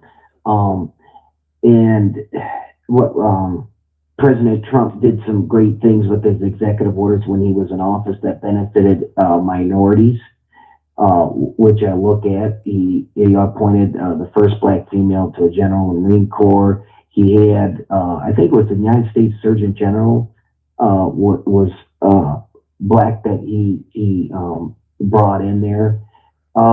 but there is some bad with it, like with what you're saying.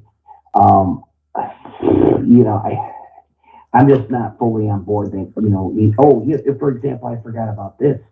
He was on a radio interview and was asked about David Duke, I think was his name, one of the, he was one of these big KKK members. Yeah. I'm not exactly sure, Grand Wizard or whatever his title was, but he actually said he ought to be shot in the head. And to me, someone who's just outright racist is not going to, say something like that. But there's good and bad that could be said on the race thing with Trump, how I look at it. But to me, I'm seeing that the number one issue with the voters is going to be getting down to this economy, like they were in Saginaw. MSNBC was up there and asking about January 6th and some of this other stuff, and a lot of the people up there in Saginaw, Michigan, I'm in Detroit, got right back to the economy, and then the polls are kind of shifting. Where I think it was Alicia Slotkin who was running for Democrat senator from Michigan against this Mike Rogers Republican, and she was just on a Zoom meeting, and she said that Harris is underwater right now in Michigan, and this state isn't favored towards Harris. This thing can go either way. So it's gonna be a nail biter. But I'm looking at Wisconsin, Michigan, Pennsylvania, and then the Arizona, and then Georgia and North Carolina are favored slightly towards it. But that could go Harris. This is going to be another nail biter. That's for sure. With these battleground states. Mm. So, you brought up David Duke. Yeah, I believe that's his name. I might be mistaken. Yeah, that was his name. He was the leader of the Ku Klux Klan. Mm-hmm. But he endorsed Donald Trump, and in 2016, Donald Trump wouldn't publicly denounce his endorsement. He wouldn't reject it. He wouldn't reject his support. But of course, he's not going to reject. Right wing extremists love Donald Trump. He knows that. That's his bread and butter. It is. And he always talks in dog whistle terms to them. Always. He's never gonna like in when he debated Joe Biden in 2020, and they asked him would he publicly denounce right-wing extremist groups, and they brought up the what do they call it, the something boys, the Proud Boys. Oh, Proud Boys. Yeah, they brought up they said, okay, the Proud Boys. Now, really, I felt like they dropped the ball because they should have asked him to denounce all right-wing extremist groups. You know what I mean? Racially divisive groups. He should have denounced all of them. But he tricked them, and he said, give me a name. Which one do you want me to denounce? And Joe Biden slipped up and said the Proud Boys. He said, okay, Proud Boys, stand back and stand by. They told him to tell them to stand down, not stand back and stand by. And I watched that shit and I said, y'all let them get away with that shit? The question was clearly, will you denounce them and tell them directly to stand down? He said, stand back and stand by. I said, another layup. I mean, that was a softball. That was a T-ball. And he got away with that shit. But he stayed true. He's not going to denounce any right-wing extremist groups. He's not going to any right-wing militia groups. He's never going to denounce them. Hold on a second, man. We have a couple of callers on the line. I'm going to make sure we get to them. Caller with the last numbers 4662. We're going to take you, and then caller with the last numbers 7797. Okay. Caller with the last numbers 4662. These fucking niggers and left-wing extremists God. fucking people. Oh, get him off. Fucking stupid niggers. Fucking left-wing niggers and their But fucking see, liberal agenda. these are a lot of the Trump supporters. That's what they do. Well, you know, listen, no, not you you. gotta be fair Of about course. this. There's a lot. We talk to extremist groups. Let's look at the left too, though. When you look at Antifa, you know, firebombing police stations, throwing mocktails at the police officers, blocking traffic, and causing you know, major havoc. But I look at. But Antifa is not a group. Antifa is an extremist group. They're not an actual group. They don't have a headquarters. They don't have a leader. They don't have a base. Antifa is an idea. It's not a like they're you It's can't. a group. They're throughout the country. I mean, these people have been organized and blocked traffic roads. They've attacked police stations. They've gotten together. Now, they might not be an official group, you know, where the Ku Klux Klan has in the half, where they filed, you know, with the ACLU to march and protest, but they're more of an anarchy group, I guess I would, you know, term them as Antifa. That's what I'm saying. Like they don't have a leader. They don't have a. There's no. Antifa is an idea. It's like Occupy Wall Street. It's not an actual group. You know, it's not like Black Lives Matter where you have officers and founders and stuff. No, that's why like, okay, where's Antifa now? Because wouldn't this be the perfect time for Antifa? Well, if Trump becomes president, you'll see Antifa pop back up again and causing problems and havoc. I'm mostly sure of it. You know, for what they've done for years when Trump was in office. What I don't think that they would wait, because with Trump, with the threat of Trump becoming the next president, the 47th president. I don't think if Antifa was a real thing, I don't think that they would wait. They would already be out there in force. The Proud Boys are in force. All of the other right-wing extremist groups, they are ready to go, and they are very vocal and very, very visible. Antifa is an idea. I'm not saying that it doesn't exist at all, but it's an idea. It's not an organization. You can't give to Antifa. You're not going to find like, look, I like to donate to Antifa. Yeah, go ahead. They don't have a Cash App or PayPal, nothing. These were organized people that were Antifa that firebombed the police stations, attacked the law enforcement, that organized and blocked traffic in certain areas like, it was Arizona and California and then up there in Washington and some other areas of the U.S. Now, Grant, I'm not arguing with you that as far as they're organized, like, you know, the Proud Boys or let's say the KKK have been, you know, but yeah, I see a little different. Yeah, they are real. It is a group. They're not to the point where you're talking about. But anyway. Well, the other thing is, getting back to January 6th, they tried to say that was Antifa who did it.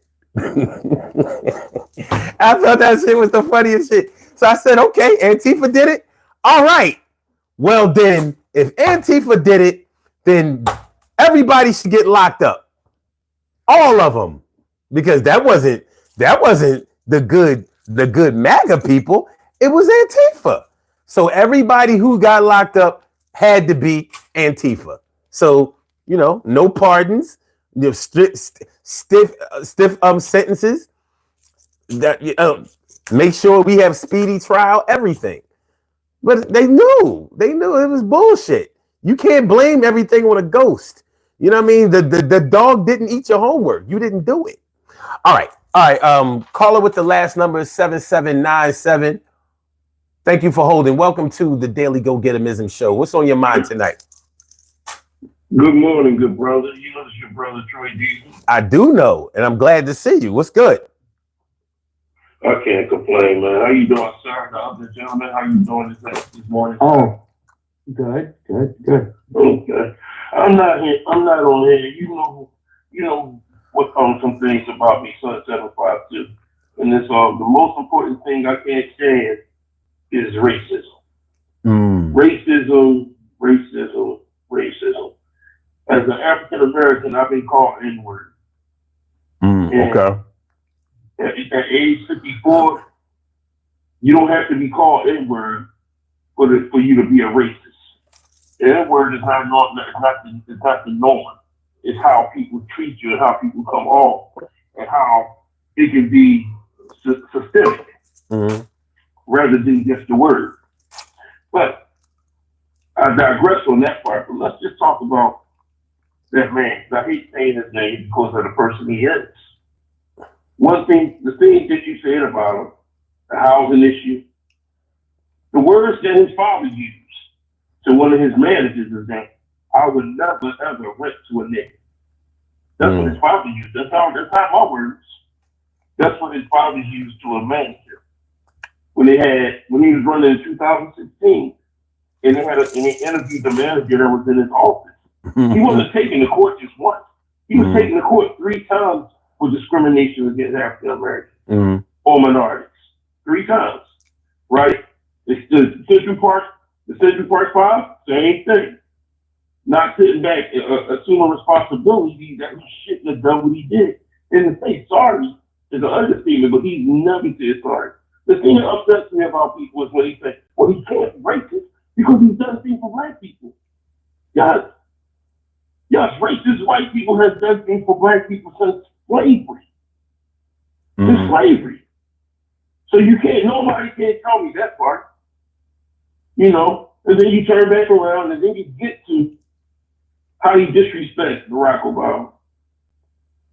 You know, I had a discussion with you maybe a month ago, maybe 3 weeks. I said to a gentleman, I said, if you really want to get deep about birth certificates, back during slavery times, when a slave will leave the plantation, a slave poacher will find that person and be like, well, where's your paper, boy? That's what he was saying. And he has to present papers from what plantation he was from. Today we call them birth certificates. So what Donald Trump was asking Barack Obama is, where's your paper, boy? Where's your birth certificate that states that you're from America? In this country that's built to immigrants. They might as well knock the Statue of Liberty down if we really want to focus on not allowing immigrants in this country. You know, we force a norm of immigrants, of bringing up immigrants to make it scary and make every American in this country nervous and scared. Not realizing the person that's killing the most of us is Americans. Whether it's black, white, Asian, whatever. We kill more of us than any immigrant can. And then you turn back around and you talk, and what you brought up again was using dark people as an example of eating dogs, cats, rats, whatever. There's more Ukrainian immigrants in this country than Haitian immigrants.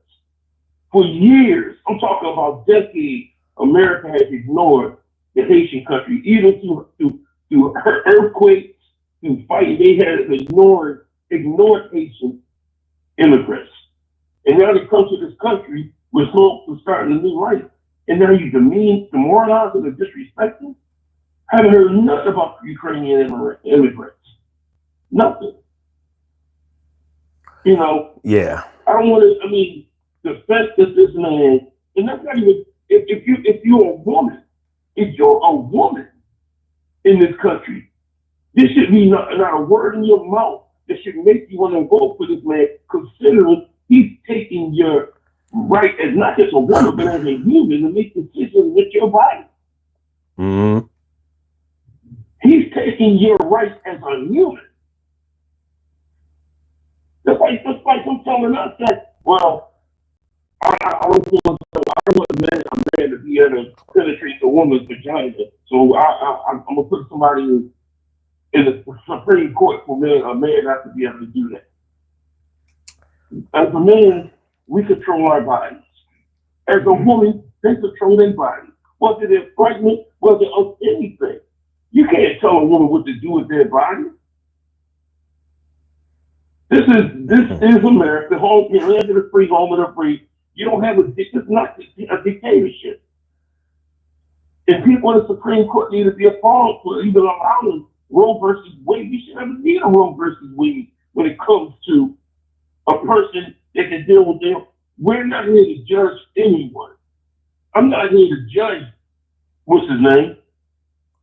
It's an embarrassment to even say his name because I've seen racist presidents. Ronald Reagan, racist president. Richard Nixon, racist president. The thing is that LBJ, yeah, but LBJ did something. LBJ did something to wash his little racism away. He stood 10 toes down with JFK by signing, by getting those racist Democrats out of the Democratic Party and sent their asses over to the Republicans so they could turn off on the Voters Registration Act and the Civil Rights Act. Right. And that's what happened. So regardless of what we thought about LBJ, he still was there at the time when African Americans needed them. Well, he did what he had to do, and any effective leader should do that. So regardless of his personal feelings towards black people, he still governed the way he felt that he should govern. And I'm sure he didn't do it out of the goodness of his heart. He did it because that was the job, and there were other people that pushed him to do it, and it served the interests of his administration. There's nothing. I don't even have a problem with that. No, I'm not looking for you to love me. I don't give a shit. I don't know. You don't know me personally. I don't know you personally. I'm not looking for you to love all black people, love all Hispanics, love all Asians. I don't give a shit about that. What we need is in a democracy, everybody has opportunities to be able to do the things that they need to do. Fairness is all I'm looking for. I'm not even looking for. Hold on a minute, Troy. Hold on. I don't even believe in equality. I'm not looking for equality. I'm looking for fairness. If I have four children, that doesn't mean I have to buy 4 Big Macs. One of them might want a Wendy's double. Another one might want a Burger King or a Whopper. Somebody else might want a quarter pounder. As long as everybody gets what they want, that's the fair balance that we're looking for. Not, you did it for him, you got to do it for me. Not necessarily in that way. So fairness is, even if you don't take advantage of the opportunity is available to you. You're not going to have a door slammed in your face. You're not going to have your districts redlined. There's not going to be a bunch of gerrymandering. There's not going to be discrimination and unfair hiring practices and things like that. Those things have no place, especially since. Do you know something, son? Do you realize that the Voters Registration Act has not been signed? Yes, I do. And a lot of people don't know that. Yeah, a lot of people don't know it. In the blink of an eye. If people want to, it's the reason why this country, if he wants to get in office and he's saying, I don't want African Americans or any minorities to be able to vote again, he can take 10 toes down on that because there's not a Voters Registration Act signed. Right. But the reason why they can't is because there will be anarchy. There will be a fight for that now. Mm-hmm. And see, that's why I always try to tell people that don't be careful for what you wish for. Now, the situation that's going on in Detroit is not a government issue. It's a state issue in Detroit. in Detroit, was it Kwame? All those officials there that did that money dirty back in the day and are still doing the money dirty. That's what's going on in Detroit. That's a state issue. It's not a government issue. Trump, Barack, nobody can do nothing to help Detroit unless people vote the right people in that are somewhat honest, because every politician is not always going to be honest. That's willing to say, I'm not here for the money. I'm here to make sure that this thing gets back to a way it can be prosperous. Other than that, that's what's going on with Detroit. Mm-hmm. That's the same thing that's going on with Puerto Rico. It has nothing to do with the government. It has something to do with the people that run the state. The same state that this man didn't know that Puerto Rico was part of the United States. Oh, Puerto Rico. And when they disrespect to know what a hurricane is. You see, it's not. Let's just think about January 6th, right? And this is the honest answer I would like to ask you, sir. And let's just be honest about Donald Trump. And let's be honest. That day, I'm not gonna lie to you. When I seen it happen, I'm a big guy, and I don't catch post-traumatic stress disorder from a lot of things. But that day, I caught post-traumatic stress disorder, specifically knowing that if that was a game, if there was an overabundance of African Americans trying to get into the Capitol, it would have been mass murders. We still would be talking about it. There have been hundreds of African Americans dead on the ground. One person got murdered. That was the lady that almost made it back there to the Congress. When she climbed through the door, one of them shot her and killed her. Mm-hmm. The rest of them died. Either one of them died from the bear spray that sprayed on them. That was one of them. And the other was committed suicide. That was cops. Yeah. That was it. Nobody's got over a budget for years from that event. But you know what? But yet, when African Americans march with George Floyd, or we march for anything, there were over a budget of cops out there throwing fires, throwing bad things at us, trying to get us away, ordering us back to the house, doing everything. But when that thing, there was nothing. Nobody was ordered to. You're supposed to protect this democracy, whether black or white. And they didn't do that. So with the bank case, I got my mouth for that day is that when you did that, when you protected that part of the democracy, when it's the other part of the democracy, we see what happens. There's mass murders, there's killings. Let me ask you this. And that's the problem with America, that we still, and it's still said that we always got to live on is this person against this person, and then you want to put a president that separates us. There's no amount of money that you can give a black person. I mean, you can't give me any amount of money that can wash the taste of racism out my mouth. Let me ask you something. Wait a minute. Wait. Yeah. Let me ask you something. Did you watch the the vice presidential debate tonight? I think bits and pieces of it. Okay, so if you watch some of the highlights, did you see anything in the highlights that that caught your attention or that you think was noteworthy? Anything that you can speak on? What caught my attention is this, right?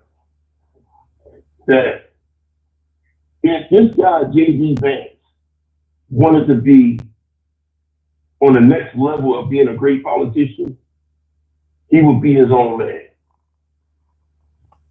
Meaning that speak your mind and not Trump's mind. Speak your thoughts and not Trump's thoughts. Because when this is all and over with, you still got to live your life. Look at this. I guarantee you, he's saying himself, picking himself in the ass and back. I shit myself with this guy. And even at the long run, you want people to kill him. You want people to kill Pence because he wouldn't sign off. He wouldn't sign off on the fact that the election was right. You know, the J.D. Vance is pretty much the son of Trump, and he's acting that way. And if that's not his demeanor, and he's acting that way, then at the end of the day, he has to be accountable. One thing, a great man, this is what this great man named Elvis Cleaver said: if you're not part of the solution, you're part of the problem. That's J.D. Vance. You're part of the problem because you allow him to bring you on, and you have his opinion, not your opinion.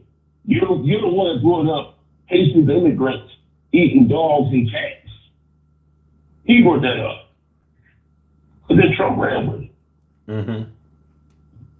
Then he brings up women who don't just can't have kids, they got cats. Come on, man. We're talking about real issues. See, the thing about it is that I don't care about the economy because my mom, all of this, the way I feel is that our upbringing taught us how to deal with the economy.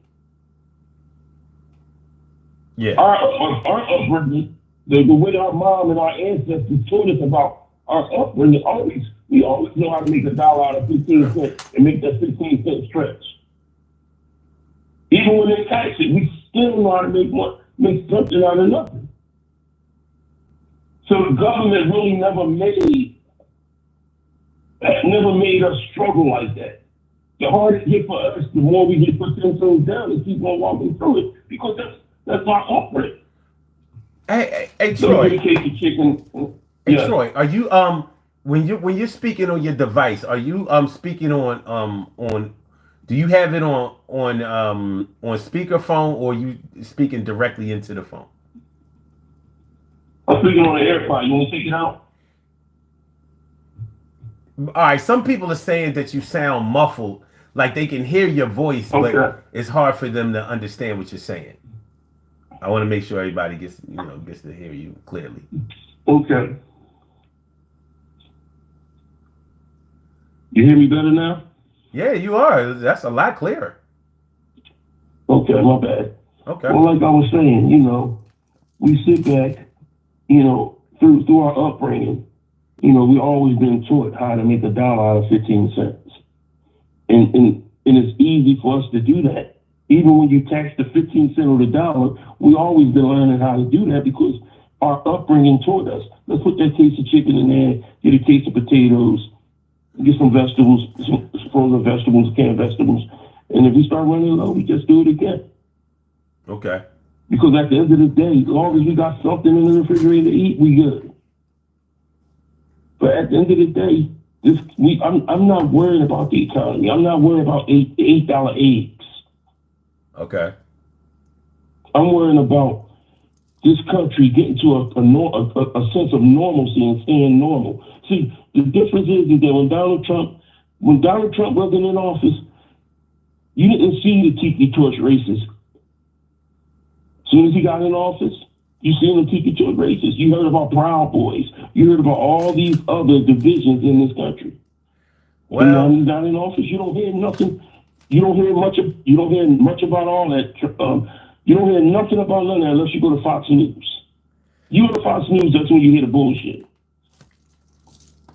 Because I stopped looking at once Donald Trump got out of office, I stopped looking at CNN, MSNBC, and anything that had to do with any type of election, because I said I was looking at that shit for 4 years straight. okay, And I one just kept thing. saying to myself, One thing. I hate to say this. I hate to give him any kind of credit, but I will say this. One thing that I got out of the Trump administration that I liked a lot was for 4 years straight, I didn't hear no LGBTQ bullshit. I was liking it. I was like, yo, listen, I ain't have to deal with none of that trans shit. I ain't have to deal with none of that bullshit. You didn't hear it from the country, but you heard it from the state. Yeah. You still heard it from the state. So regardless of, it was, regardless of, like one thing about the LGBTQ community, like I said, I'm not here to judge you. Do your thing. Just don't do my thing. No. I don't have a problem. No. I don't have a problem with the person. I don't have a problem with the people. The organization, I have a problem with. Just like individual. Hold on. Just like I don't have a problem. I have a problem with right-wing extremist groups, right-wing extremists or white supremacists. Individually, I know that they're not like that 24/7. You get a bunch of them together and they act a fool. When they're organized, it's just like any other gangster. One gangster by himself is not that dangerous. But when they're with the gang, they're all dangerous, ultra dangerous. So just like one gay person or 1,000 of them individually, they're okay. They are our moms, dads, cousins, aunts, uncles, friends, classmates. That's who they are. But when they're organized, they are a pain in the fucking ass. You know what I mean? Really? About the LGBT, when the LGBTQ community compare their suffering to slavery, I take offense to that. Look, I'm not even getting into all of that shit. All I'm saying is, all I know is Donald Trump kept them motherfuckers. They had to stand down because they wasn't getting shit for 4 years. So if there's anything I can take out of the MAGA years, that I was digging that, like, because they was on TV like he is. I'm like, man, I don't hear this shit.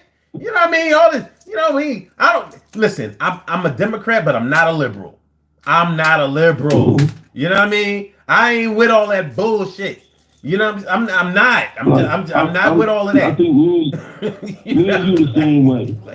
I'm a Democrat and I'm not a liberal. If there was a Republican that was on the same vibe as I will vote Republican. You know what I mean? But at the end of the day, I would never ever vote for the Republican Party in my life when this man is part of this Republican Party. I don't care how many rappers that name dropped them back in the 80s and 90s and the early 2000s. I don't care about none of that. I care about the fact that he's a racist. He's a misogynist. He's disrespectful. He's ignorant. He has a lack of respect for it's not anybody, everybody but himself or his surrounding people.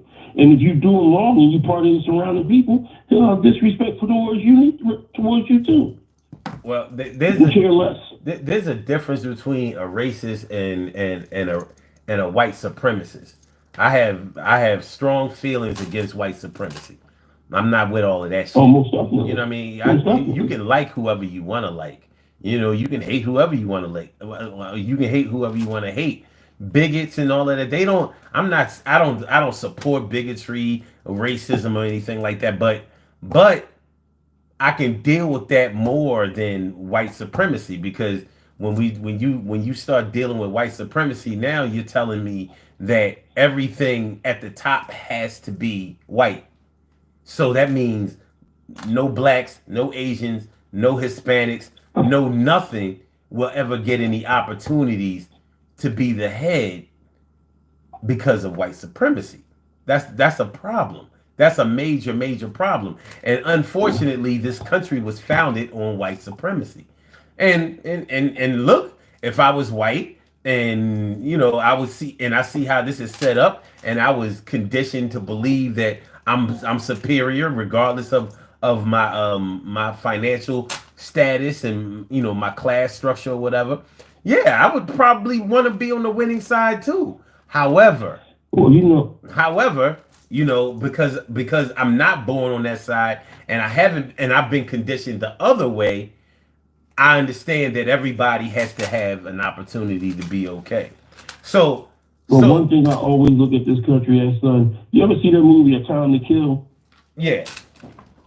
Well, Samuel L. Jackson said, I guess I killed them both in Holtenberg. I always look at the ending of that movie where Matthew McConaughey was breaking down how them two white guys raped and did that to a little girl. And he told everybody, close your eyes. And then at the end of his speech to the jury, he said, now imagine she was white. The little girl was white. And they all opened their eyes in surprise. That's what I look at this country. In order for a person to really understand the plight of what we go through, or understand how deep that N-word is, or how to understand that situation, you got to close your eyes and put yourself into that situation. You know, you got to I have to train my children these days. I have 8 children, 4 boys and 4 girls. My girls never been called that word. My boy, my middle son, he been called it, and I told him, the next time somebody calls you that, you punch him in the fucking mouth and dad will protect you. You do not let nobody disrespect you with those words. Those words are a punch in the mouth. Somebody said to me, why you let that word control you? Why you don't? Why do you not? I've been called it before. It's hurtful, it's demeaning, it's a punch in the face. I'm not from, I'm a little bit like Martin, but I'm a lot like Malcolm. By any means necessary, do not disrespect me or mine with any type of words like that, any person like that, with words of N-word. Nobody did. And we the only race that accepts that word by continuously saying it. And our kids say it as well, if you got the A, you got the ER. No, it's no better. A plus ER equals same ass whooping.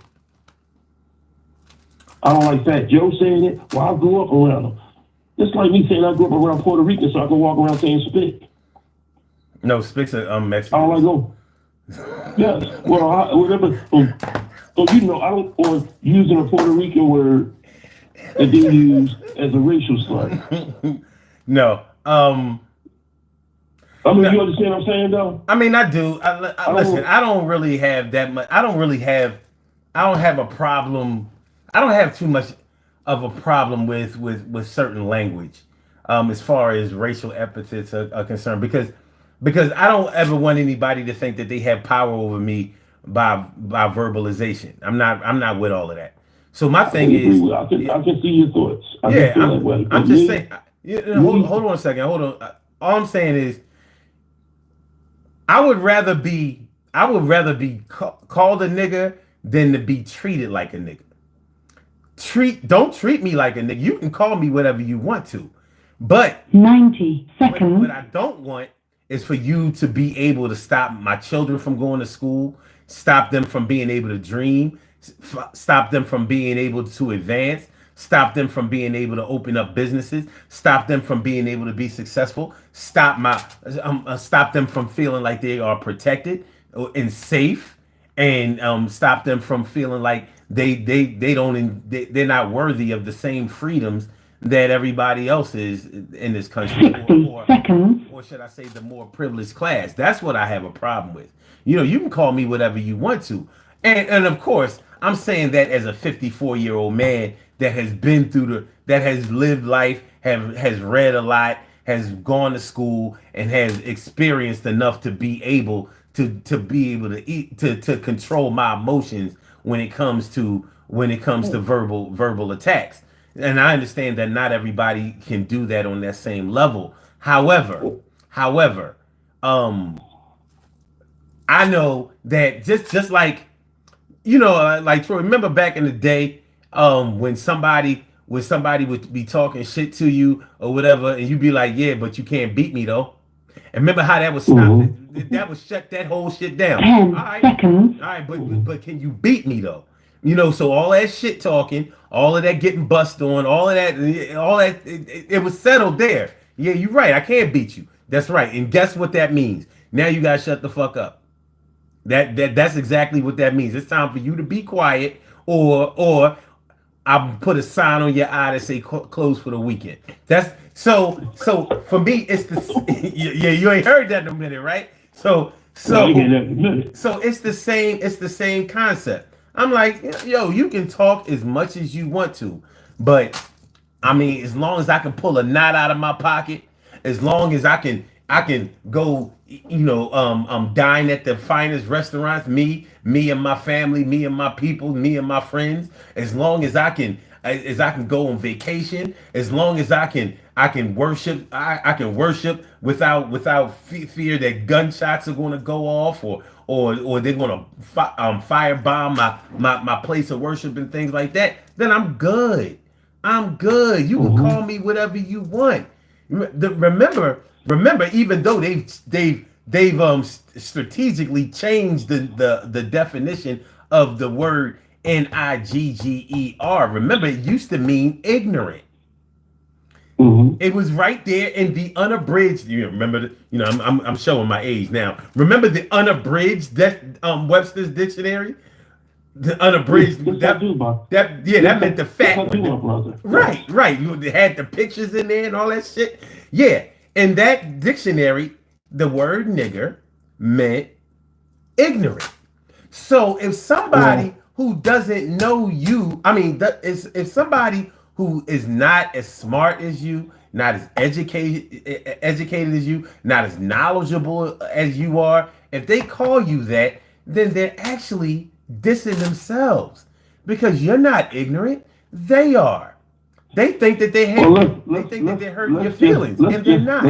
Let me get some scoop and rinse my mouth out of that one, because the Webster Dictionary version. One time, my last comedy show I did, son, it was a mixed crowd, and that's when the N-word discussion was out there, and I said to the crowd, I said, "How y'all doing, black and white people?" I said, I'm so happy that we have a diverse crowd. So I always wanted to ask people this question.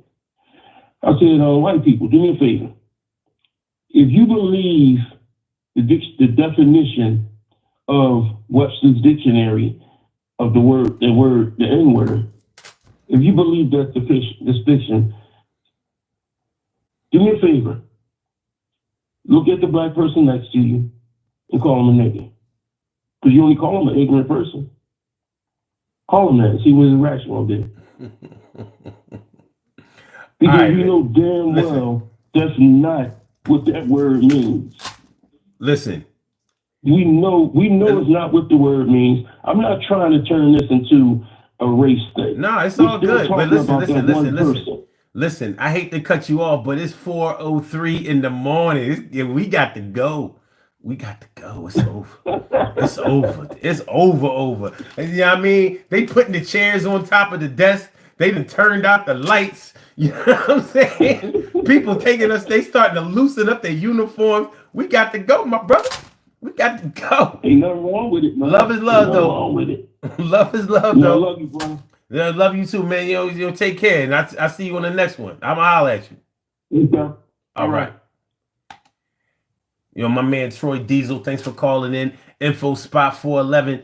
Thanks for calling in. Always a pleasure. Always a pleasure. I appreciate the conversation. I appreciate the discourse. And I deeply appreciate the insight. The insight is what I appreciate the most out of all the callers, except for those other callers. Our little friends. It's all good. All right. So this is what we're gonna do. We're gonna do these birthday shout outs. Before we get out of here, I want to thank everybody in advance for coming through and rocking out with the Daily Go Getimism show. Y'all could have been anywhere else in the middle of the night, and y'all chose to come rock out with us, and I deeply appreciate it. Make sure y'all hit the like button. We're gonna do these birthday shout outs, and then we're gonna get out of here. So we have some birthday shout outs to do. Some people were born on this glorious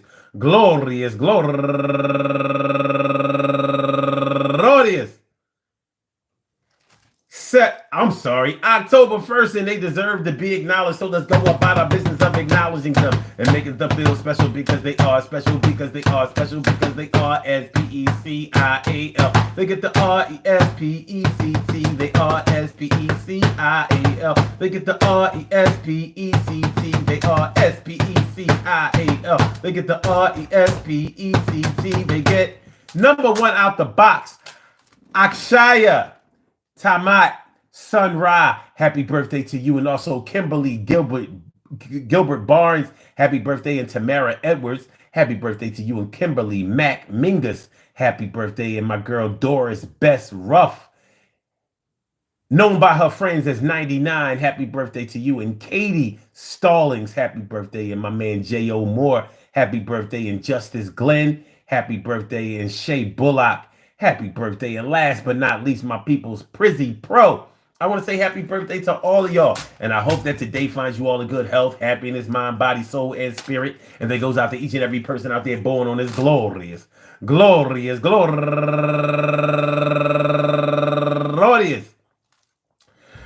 October 1st, anywhere out there in the world, worldwide, internationally, and universally. All of y'all go ahead and turn up.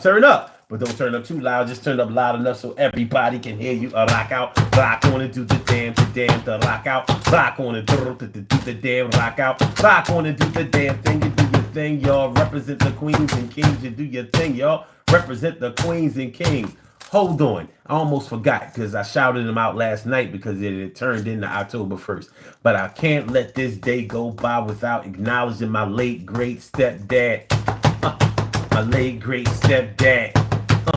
My late great stepdad was born on October 1st, and he was the best, never close to worst. Yo, he showed me love, even though my dad was always in my life. He was the second one, treated me just like a son, and I can never be done without giving him praise, because that was my man, and he chose to raise a boy like me and turn me into a man. He was always there when I need him, and understand that so some people never had a dad. I had two, and I'm blessed like a motherfucker. You understand that I have to give some homage, pay homage, because it could have been a lot of damage to another kid that's growing up and being black, and y'all know how it is. If you like that, then you would act like you know, because I could have had none, but I had two fathers. I was only one son, and that's why I keep the sun above my head, because I had a dad like that who instead made sure that he held it down. We wasn't blood, but he treated me like we was. You understand what I'm saying? So, yo, I know that he's here, and I know that he watches over me. I know that he's proud of me, and I know that he protects me, and I can feel it. So, Henry Roscoe Blue, I want to give much praise and thanks to you. I want to give much praise and thanks for you. I thank for holding me down and always being around and making sure you encourage me and never treat me like a clown. And you always, had the good word. And I was like, yeah, that's my nigga. Peace to all my day ones, my everydays, and my brand news. I love y'all to death. Resuscitate y'all. I love y'all right back to life. We will be back tomorrow night, 2 a.m. Yes, 2 a.m. for another daily Go Get 'Emism show. So make sure y'all come on through, man. Appreciate y'all coming through. All right, let me, I can disrobe, take off my uniform. Yes, loosen up a little bit. Yeah, I'm good. And let me take your uniform off of you. I want to thank you for coming through. For those of y'all who didn't know that this is what y'all look like tonight. So if you felt if you felt extra spiritually tonight, that was why. Because y'all was, you know what I mean? This is me. This was you. Because that's how we do. All right. So we got to get on up out of here. Y'all have a wonderful, some of y'all just getting up to go to work. You know what I mean? 4 o'clock in the morning, baby. Hit the like button, share the show, subscribe to the channel. Peace. Satan says I'm not worthy. It's all right. Yo, and go ahead and make that drink. It's not tea, by the way. I meant to tell you that. Peace.